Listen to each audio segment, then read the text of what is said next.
बच्चों, I am Rashmi your maths teacher. तो आज हम इक्विवेलेंस रिलेशन कैसे फाइंड करते हैं। जब आपको एक सेट दिया है और आपको कहे कि maximum number of equivalence relation आप फाइंड करो, तो अगर आप उसको वैसे सॉल्व करने जाओगे मेथड के थ्रू तो ये बहुत टाइम कंज्यूमिंग है। ये ऑब्जेक्टिव क्वेश्चन है, तो यहाँ हम एक शॉर्ट ट्रिक देखेंगे जिससे कि चाहे यहाँ सेट के अंदर 3 एलिमेंट आए या 4 आए, चाहे 5 आए, चाहे 6 आए, आप बिना वहां पे रिलेशन डिफाइन किए हुए सीधा बता सकते हो कि इस सेट के कितने इक्विवेलेंस रिलेशन यहाँ पे बनेंगे। तो बिल्कुल शॉर्ट ट्रिक से हम यहाँ पे इसको सॉल्व करेंगे। एक क्वेश्चन आपने यहाँ पे कर लिया तो चाहे नंबर ऑफ एलिमेंट चाहे कितने भी हो जाए, आप उस ट्रिक की वजह से maximum number of equivalence relation with in 5 to 10 second में आप इसको कैलकुलेट कर सकते हो। तो जो मेथड हम यहाँ पे यूज कर रहे हैं वो है हमारा बेल ट्री। तो उसकी हेल्प से हम बिना कुछ सॉल्व किए और यहाँ पे रिलेशंस बता सकते हैं। तो सबसे पहले आप देखो कि इक्विवेलेंस रिलेशन क्या होता है ना। मैक्सिमम हमें इक्विवेलेंस रिलेशन बनाने, तो इक्विवेलेंस रिलेशन वो होता है वो रिलेशन जो आपका रिफ्लेक्सिव हो, सिमेट्रिक हो एंड ट्रांजिटिव हो। ठीक है, तो वो रिलेशन जो रिफ्लेक्सिव भी हो, सिमेट्रिक भी हो, ट्रांजिटिव भी है, उस रिलेशन को क्या कहते हैं, हम इक्विवेलेंस रिलेशन कहते हैं। तो हमारे पास जो पुराना मेथड है उसके अंदर हम यहाँ पे क्या करते हैं, एक सेट बनाते हैं। जैसे रिलेशन 1 हमने यहाँ बनाया कि इसमें 1 1 रख लिया, फिर 2 2 रख लिया, फिर 3 3 रख लिया। तो ये रिलेशन हमारा क्या है, रिफ्लेक्सिव भी है, सिमेट्रिक भी है, ट्रांजिटिव भी है। एक रिलेशन हमारा यहाँ पे ये बन गया। तो इस तरह से हम बार बार बना करके चेक करके देखते हैं। तो ये 1 1 हो गया, 2 2 हो गया, 3 3 हो गया। अब ये क्योंकि जो डबलेट्स होते हैं वो तीनों होते हैं, रिफ्लेक्सिव, सिमेट्रिक, ट्रांजिटिव तीनों होते हैं। अब आपने यहाँ पे क्या करोगे, इस तरह से लोगे कि हमने 1 2 ले लेते हैं। अगर 1 2 लिया तो 2 1 भी लेना पड़ेगा, क्योंकि सिमेट्रिक हमारा यहाँ पे क्या कहता है कि ए बी अगर रिलेशन में है तो बी ए भी आपका रिलेशन में होना चाहिए। रिफ्लेक्सिव क्या कहता है, सबके डबलेट जो है, जितने भी एलिमेंट है सबके डबलेट रिलेशन में होने चाहिए। और ट्रांजिटिव क्या कहता है, अगर ए बी आपका रिलेशन में है और बी सी भी आपका रिलेशन में है तो दिस एम्प्लाइज ए सी भी आपका क्या होना चाहिए, रिलेशन में होना चाहिए। तो ये हमारी तीनों डेफिनेशन होती है। आप बार बार आपको इस तरह से चेक कर करके सेट बनाने पड़ेंगे, रिलेशन बनाने पड़ेंगे। तो ये मेथड हम नहीं कर रहे, ये हमारा सब्जेक्टिव पार्ट का मेथड है। हम यहाँ पे शॉर्ट तरीका देखते हैं कि बेल ट्री के थ्रू हम कैसे इसको सॉल्व कर सकते हैं। तो आप यहाँ पे देखो, बेल ट्री का एक मेथड है जिसके अंदर आपका यहाँ पे क्या होगा कि सबसे पहले आप देखो नंबर ऑफ एलिमेंट्स कितने हैं सेट में, नंबर ऑफ एलिमेंट्स कितने हैं। तो नंबर ऑफ एलिमेंट्स कितने हैं, 1 2 3 3 ही एलिमेंट यहाँ पे है। अब हम यहाँ पे बेल ट्री बनाते हैं। ठीक है, तो बेल ट्री बनाने के लिए क्या करेंगे कि हम अभी फर्स्ट एलिमेंट की बात करते हैं कि हमारे सेट में एक ही एलिमेंट है, तो आपको यहाँ पे 1 लिख देना है। उसके बाद क्या करना है, इसके नीचे जो नंबर आपका सीरीज में यहाँ लास्ट में होगा, इसमें तो एक ही नंबर है, इसको आप यहाँ पे एज इट इज लिख लो, इन दोनों को ऐड कर दो। तो 1 + 1 यहाँ पे क्या हो जाएगा, 2 आ जाएगा। तो दैट मीन्स 1 मिल गया और इसको इसमें ऐड किया तो ये हमें यहाँ पे 2 मिल गया। ओके, तो सीधा यहाँ पे हम 2 ही लिख लेते हैं। ठीक है, फिर इस सीरीज की अगर हम बात करें या यहाँ पे इस अगर हम रो की बात करें तो इसमें लास्ट नंबर ये वाला है, तो फिर आप इसको एज इट इज यहाँ पे लिख लो।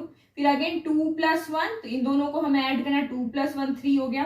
फिर इन दोनों को ऐड करना तो 3 + 2 आपका 5 हो गया। इसके ऊपर कुछ नहीं है तो इसको हम ऐड नहीं करेंगे। फिर से ये वाला नंबर आपका एज इट इज यहाँ पे आ जाएगा। इन दोनों को ऐड करो, 5 + 2 7, ये यहाँ आ गया। 7 + 3 आपका कितना हो गया, 10, ये यहाँ आ गया। और 10 + 5 कितना हो गया, तो 15 यहाँ पे आ गया। इसके ऊपर कुछ नहीं है तो ये आपका खत्म हो गया। फिर से आप देखो, अब ये लास्ट नंबर है, लास्ट नंबर को हम फिर से यहाँ लिखेंगे तो ये आपका 15 + 5 कितना हो गया, 20 हो गया। फिर इन दोनों इस तरह से ऐड करना है, 20 + 7 कितना हो गया, तो 27 हो गया।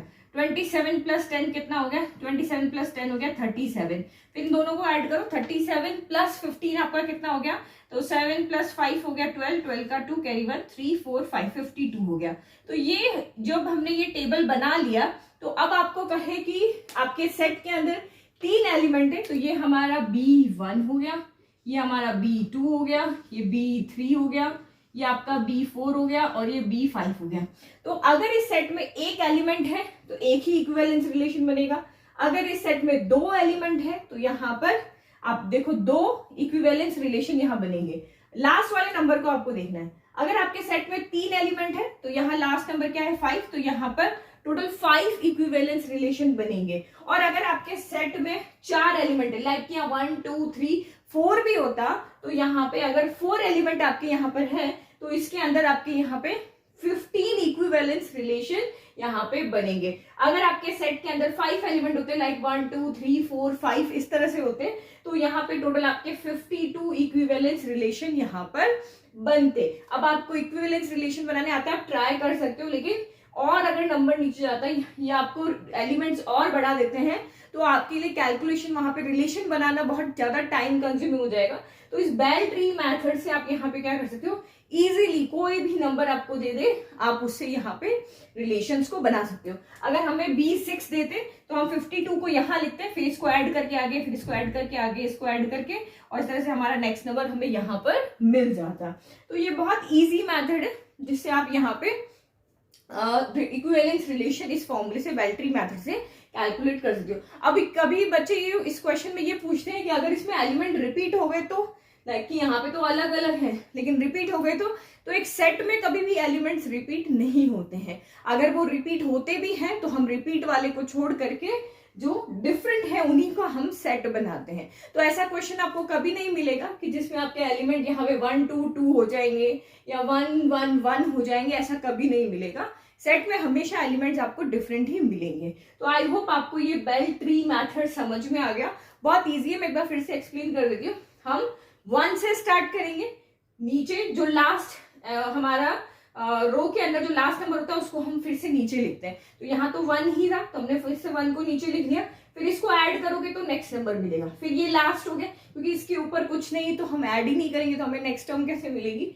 फिर हम 2 को वापस यहाँ लेकर के आएंगे, इसके ऊपर टर्म है तो उसमें ऐड करके यहाँ लिखो, इसके ऊपर नंबर है तो इनको ऐड करके यहाँ लिखो, इसके ऊपर कुछ नहीं है तो बस ये यहीं पे स्टॉप हो गया। अब ये लास्ट है तो इसको हम फिर से यहाँ लेकर के आएंगे, फिर इसके ऊपर है ऐड करके लिखा, इसके ऊपर है ऐड करके लिखा, इसके ऊपर है हमने ऐड करके यहाँ लिख दिया, इसके ऊपर कुछ नहीं है तो यही हमारा लास्ट हो गया।